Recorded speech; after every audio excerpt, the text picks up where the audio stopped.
The orphaned rancher's daughter stood at his door, eyes fierce despite the fear beneath them, asking for a partner to save her family's farm.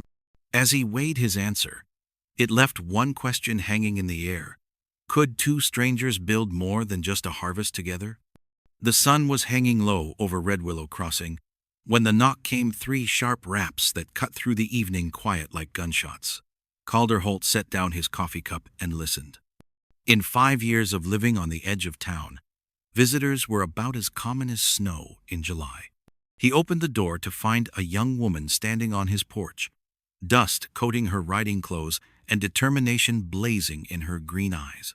She couldn't have been more than 22, but she carried herself like someone who'd already seen enough hardship to age her beyond her years. "Mr. Holt?" Her voice was steady, though he could hear the exhaustion underneath. "I'm Serena Vale. I need to talk to you about a partnership." Calder's jaw tightened. He knew that name Dawson Vale had been a good man.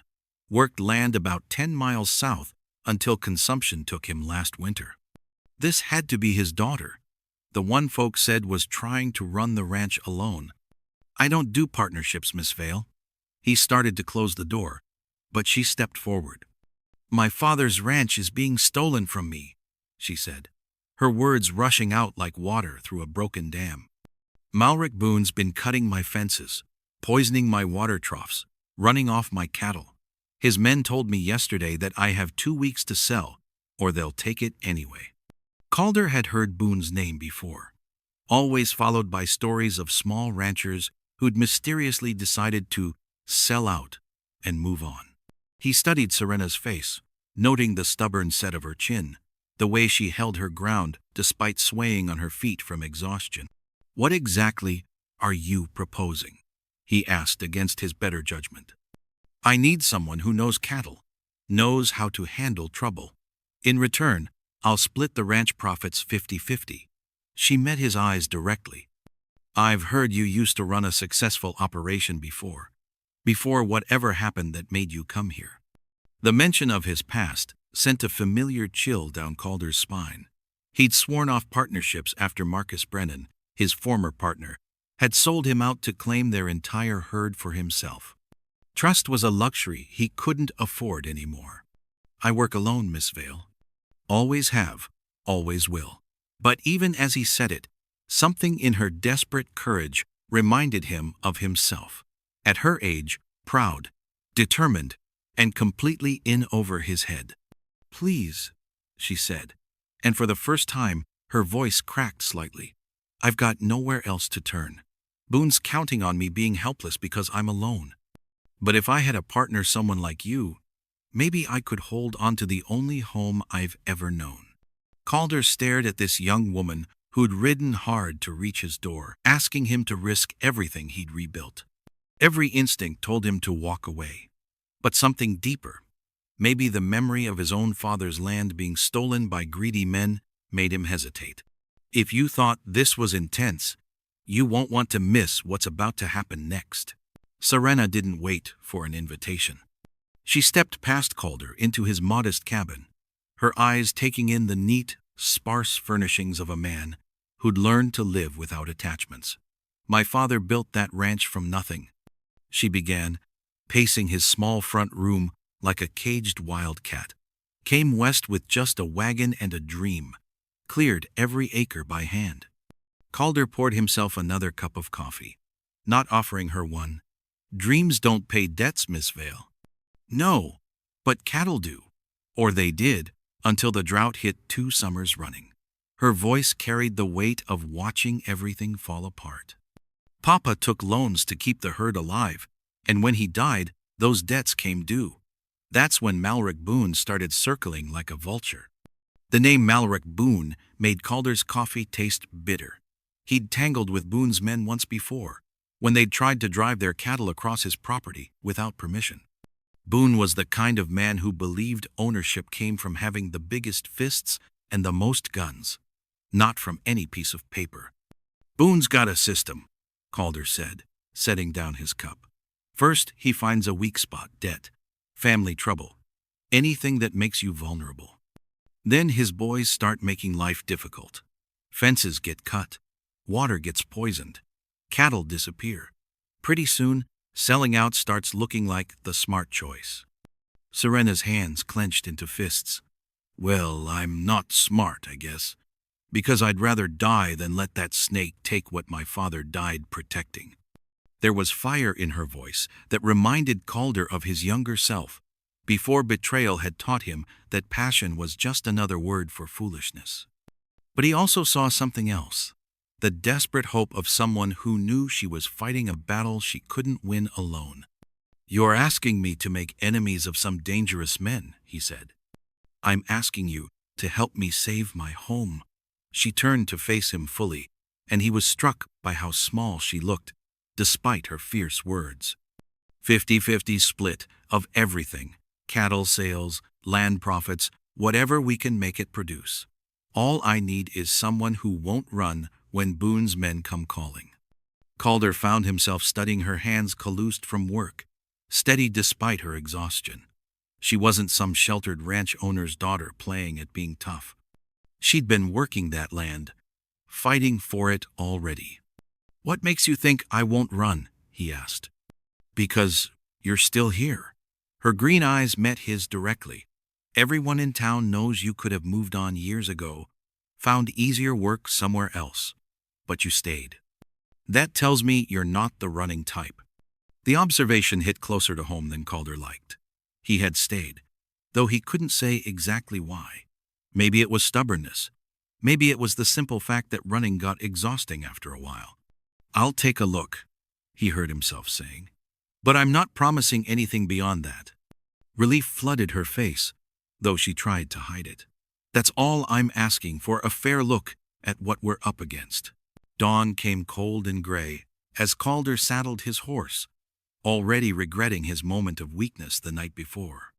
Serena arrived as promised, riding a paint mare that had seen better days, but still carried itself with pride, much like its owner. "Ready?" she asked, though her tone suggested she'd drag him along whether he was ready or not. They rode south through rolling grassland that should have been dotted with cattle. Instead, Calder saw empty pastures and the telltale signs of a ranch under siege.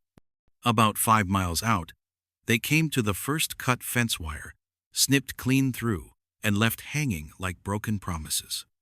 "They did this 3 nights ago," Serena said, dismounting to examine the damage. "Took my best bull and about 20 head through the gap before I could get it fixed." Calder studied the cut marks, noting the professional way the wire had been severed. Boone's men know what they're doing. This wasn't random mischief. They continued riding, and the picture grew grimmer with each mile. Water troughs had been contaminated with salt, making them useless. Gates hung loose on their hinges, and fresh horse tracks showed where riders had been making regular patrols through land that wasn't theirs. When they finally reached the main ranch buildings, Calder felt a pang of genuine anger.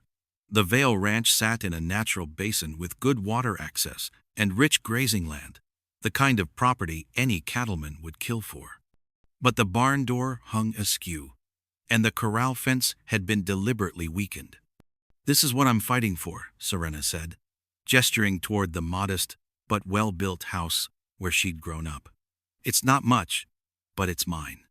Calder dismounted and walked the property with a practiced eye, noting defensive positions and weak points.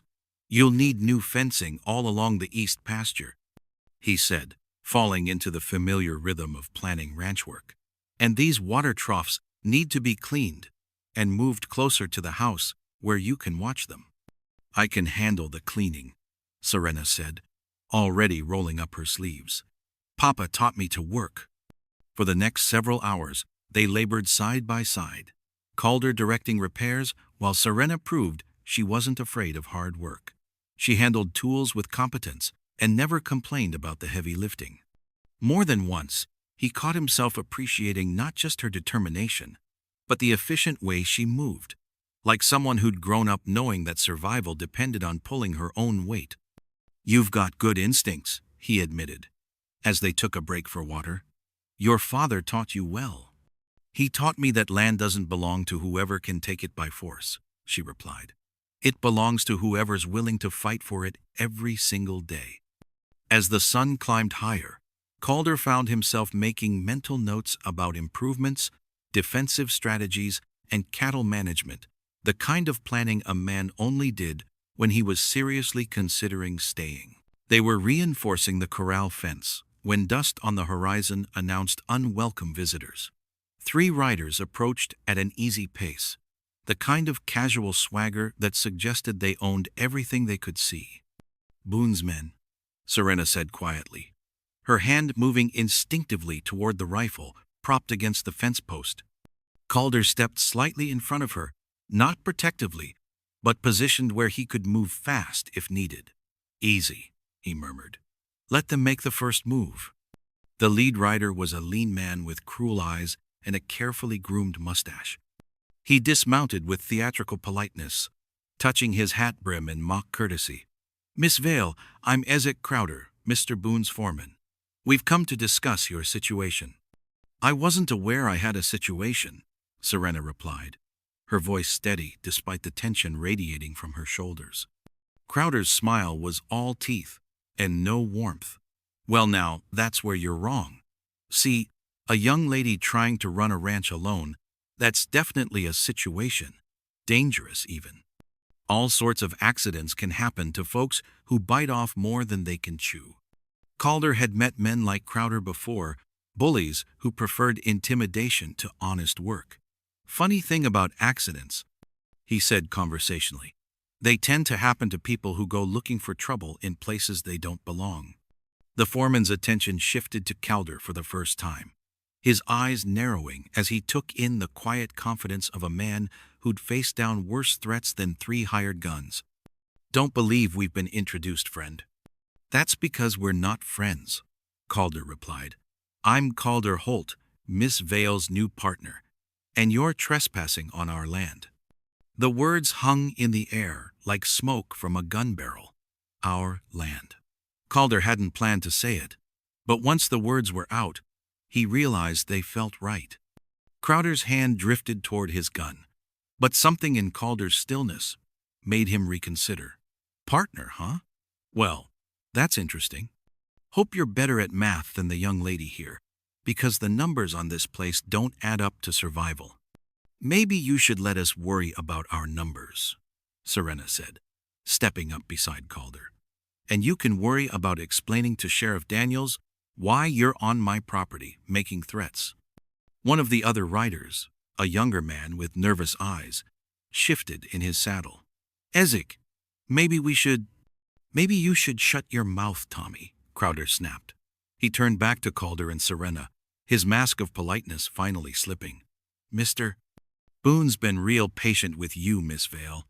But patience runs out, especially when people start making poor decisions about who they partner up with." Calder took a single step forward, his movement casual but somehow menacing.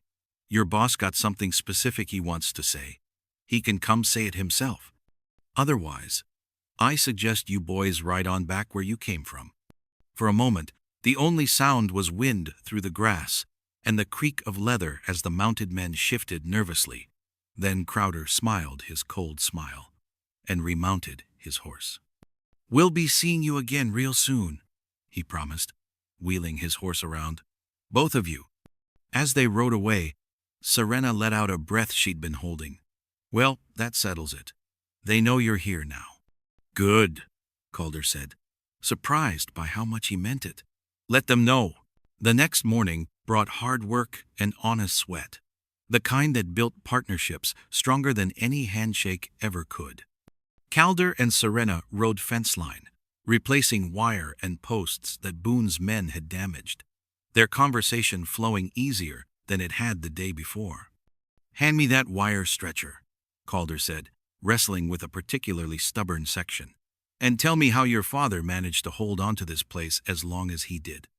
Serena passed him the tool, their fingers brushing briefly. He made friends with the other small ranchers, helped them when they needed it. Built a reputation for fair dealing and hard work. Her voice grew quiet, but friends don't always stick around when the wolves start circling. They worked in comfortable silence for a while. the rhythm of shared labor creating its own understanding. Calder found himself watching how Serena handled herself, never asking for help she didn't need, but never too proud to accept it when she did. It was a balance he respected. As the sun reached its peak, they stopped for lunch in the shade of a cottonwood tree. Serena had packed sandwiches and coffee, simple fare that somehow tasted better for being shared with someone who understood the satisfaction of work well done. "Can I ask you something?" Serena said, settling back against the tree trunk. "What happened with your previous partnership, the one that made you so gun-shy about working with others?" Calder was quiet for so long she thought he wouldn't answer. Then, staring out across the grassland, he began to speak. "Had a partner named Marcus Brennan. We built up a good herd together, had plans to expand. I trusted him with my life, my future, everything I'd worked for." He paused, the old pain still sharp after all these years. "One day I came back from a cattle drive to find the ranch empty, the herd gone, and papers showing I'd sold my half to Marcus for $1. He'd forged my signature, bribed the right officials, and left me with nothing but debt and a reputation as a man who welched on his agreements." Serena's intake of breath was sharp. "That's horrible. What did you do?" "What could I do? He had the law on his side, and I had nothing but my word against his documentation. So, I came here, started over with what little I could scrape together." Calder's voice was matter-of-fact, but she could hear the buried anger underneath. "Swore I'd never trust anyone with my livelihood again. Yet here you are," Serena said softly, "helping me fight for mine." "Here I am," he agreed, meeting her eyes, "though I'm still not sure why." Serena was quiet for a moment, then began sharing her own story.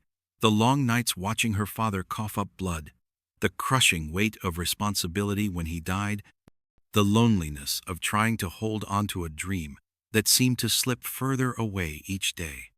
"Sometimes I wonder if I'm being foolish," she admitted. "Maybe I should just take whatever Boone's willing to pay and start over somewhere else." "You could," Calder said, "but you won't. It's not in your nature to give up when you're in the right." "How can you be so sure?" "Because you rode 20 miles to ask a stranger for help, instead of rolling over and giving Boone what he wants. That takes spine." As they prepared to return to work, Serena impulsively reached out and touched his arm. "Thank you. For listening. For helping. For—" She paused, searching for words. "For making me feel like I'm not fighting this battle alone anymore." Calder looked down at her hand on his arm, feeling something shift inside him, a loosening of the tight control he'd kept over his emotions for years. "You're not alone," he said simply. "Whatever comes next, you're not alone." The next morning, Calder rode into town for supplies, leaving Serena to manage the ranch with the understanding that she'd fire 2 shots if trouble came calling. It was a decision he'd regret before the day was through. Serena was mending tack in the barn when she heard it, the low rumble of cattle moving fast, too fast. She dropped the bridle she'd been working on and ran outside to see a brown wave of beef rolling toward her corrals, eyes wild with panic, horns gleaming in the afternoon Sunday. 50 head of Boone's cattle, driven hard and aimed straight at her property like a living battering ram. Behind them, barely visible through the dust, she could make out riders, keeping the herd moving, using the animals as weapons to destroy everything in their path. Serena's mind raced through her options in the few seconds she had. The stampeding cattle would demolish her corrals, scatter her own small herd, and probably destroy half the ranch buildings in the process. Unless she could turn them. She sprinted for the house, grabbing her father's old Winchester from above the mantelpiece. The rifle was heavy in her hands, familiar from countless hours of target practice, but she'd never had to use it in a situation like this. Racing back outside, Serena positioned herself at the corner of the corral, taking careful aim at the lead steer. She fired once, the shot echoing across the valley, sending the big animal veering to the left. The herd followed, their momentum carrying them past the buildings, and toward the open pasture beyond. But the riders weren't finished. They came charging after the cattle, intent on driving them back toward the ranch buildings for a second pass. Serena worked the lever action, chambering another round, and fired again, this time closer to the riders themselves. "That's far enough," she shouted, though her voice was nearly lost in the thunder of hooves and the shouts of the men trying to control the situation. One of the riders broke away from the group, spurring his horse directly toward her. Serena recognized him as the young, nervous one from Crowder's group, Tommy something. He was reaching for his gun when Calder appeared like an avenging angel, his horse launching over the broken fence line at a dead gallop. Calder hit Tommy with a flying tackle that sent both men tumbling to the ground in a cloud of dust and curses. By the time they sorted themselves out, the other riders had given up trying to control the scattered cattle and were making their escape. "You all right?" Calder asked, helping Serena lower the rifle with hands that were shaking more from adrenaline than fear. "I'm fine," she said, though her voice was unsteady. "They tried to stampede Boone's cattle through the ranch, make it look like an accident." Calder looked around at the chaos, scattered cattle, broken fence posts, and deep ruts carved by panicked hooves. It could have been much worse, but it was still a significant blow to their operation. "You turned them," he said, admiration clear in his voice. 50 head of spooked cattle, and you turned them with 2 rifle shots." "Papa always said it wasn't about being the best shot," Serena replied, finally managing a shaky smile. "It was about having the nerve to shoot when it counted." Tommy, meanwhile, was nursing a split lip and a bruised ego. "You can't prove nothing," he said sullenly. "Could have been anybody driving those cattle." "Could have been," Calder agreed, "but it wasn't. And next time you boys want to play games with livestock, you might want to make sure you can control them better than that." That evening, as they worked by lamplight to repair the damage from the cattle stampede, Calder made a decision that surprised even himself. "We need to start thinking like we're under siege," he told Serena. "Boone's done playing games." Over the next few days, he transformed the ranch into something approaching a fortress. He taught Serena how to post effective guards, how to create choke points that would force attackers into disadvantageous positions, and how to use the natural terrain to their benefit. "Boone's men are bullies, not soldiers," Calder explained as they reinforced the barn doors with heavy timber.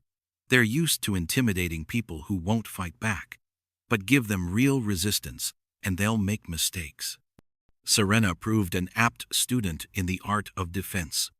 She learned to read the landscape with a tactician's eye, to spot the places where enemies might approach under cover, and to position herself where a single rifle could command multiple approaches. "You're thinking like a general," Calder observed, as she suggested moving their spare ammunition to 3 different locations around the property. "Your father would be proud." On the third night, Calder's preparations were put to the test. He was on watch in the barn loft when he spotted movement near the creek, dark shapes moving with the careful stealth of men who meant harm. Instead of raising an alarm, Calder slipped out the back of the barn and circled around behind the intruders. He'd learned patience during his years of disappointment, and tonight that patience served him well. The raiders, 5 of them, including Crowder, were setting up to poison the main water trough when Calder emerged from the shadows like death itself. "Evening, boys," he said conversationally, his rifle trained on Crowder's spine. "Little late for social calls, isn't it?" The confrontation was brief but decisive. Caught completely off guard, Boone's men surrendered without a fight, all except Crowder, who tried to draw his pistol and earned a rifle butt to the skull for his trouble. "Tell your boss," Calder said as the defeated raiders mounted their horses, "that the next time he wants to discuss business, he can come in daylight like a civilized man. These midnight visits are going to stop."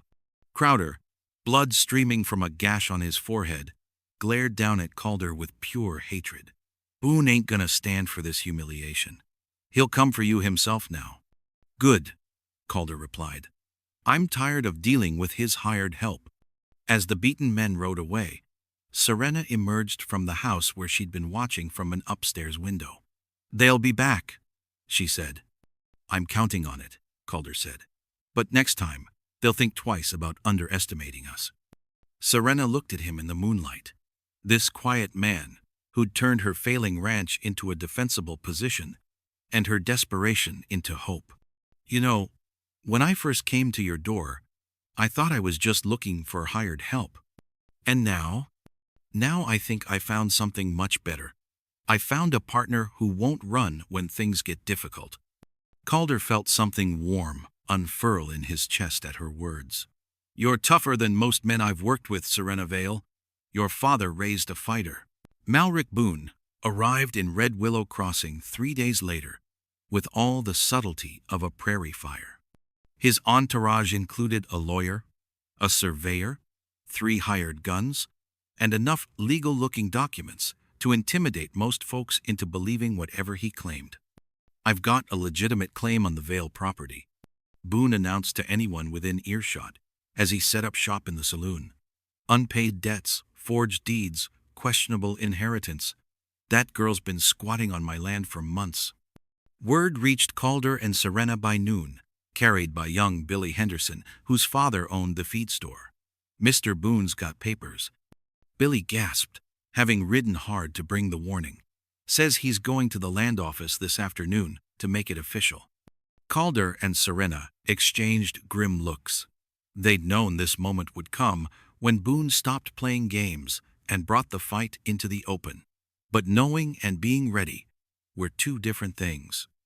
"We ride into town," Calder said, checking his weapons with practiced efficiency.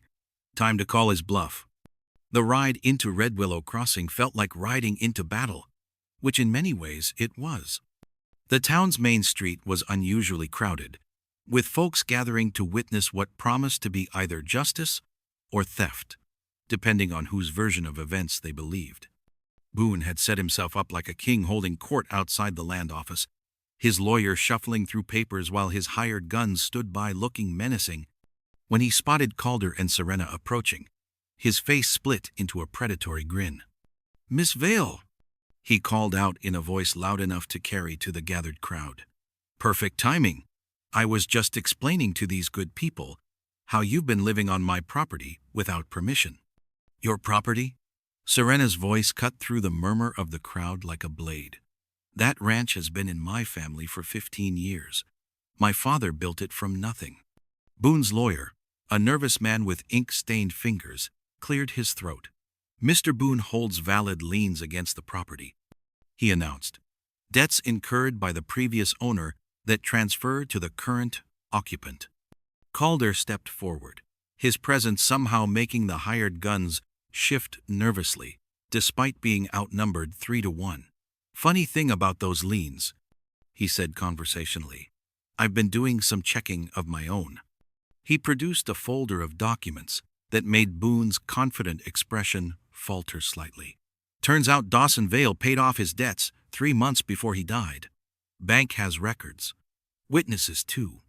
The lawyer's face went pale as he examined Calder's paperwork.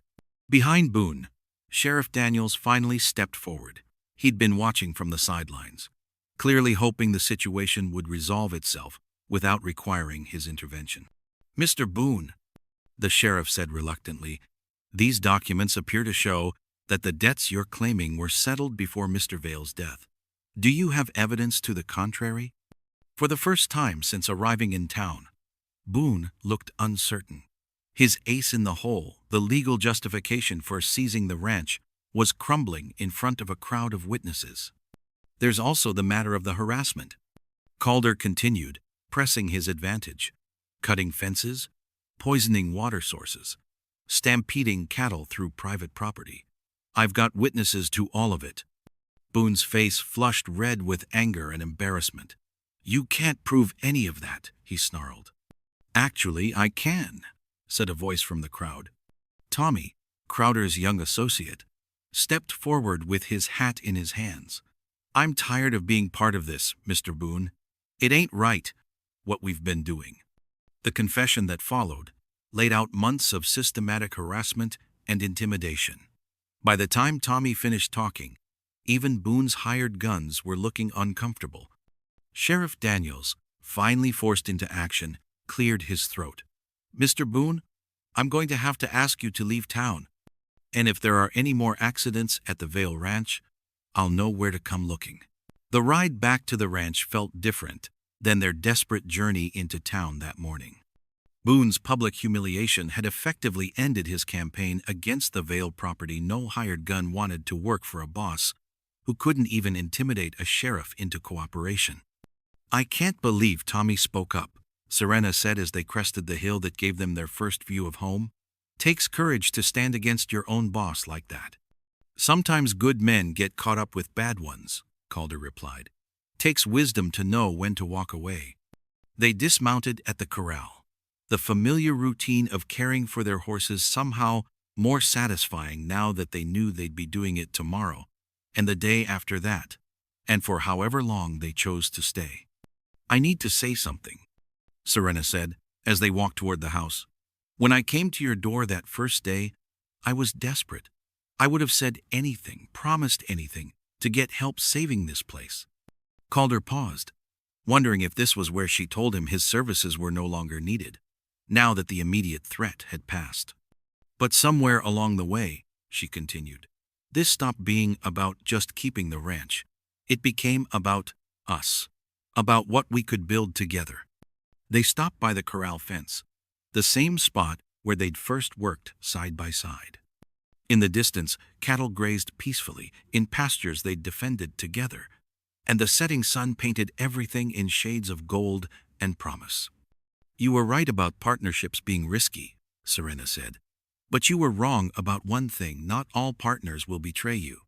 Some of them will fight beside you, bleed with you, and help you build something stronger than either of you could manage alone." Calder looked at this remarkable young woman who'd ridden into his carefully ordered life and turned it upside down. She'd proven herself in every way that mattered: in courage, in loyalty, in the simple determination to hold on to what was right. "Equal partners?" he asked, extending his hand. "Equal partners," she agreed, taking his hand in a firm grip that sealed more than just a business arrangement. As they shook hands, Calder felt the last of his old defenses crumble.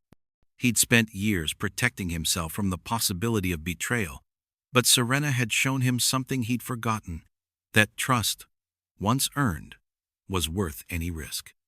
They walked the fence line together as darkness settled over their land, planning improvements and discussing cattle prices and talking about a future that belonged to both of them. In the distance, lights twinkled in the windows of Red Willow Crossing, but home was here, in this place they'd fought for and won together.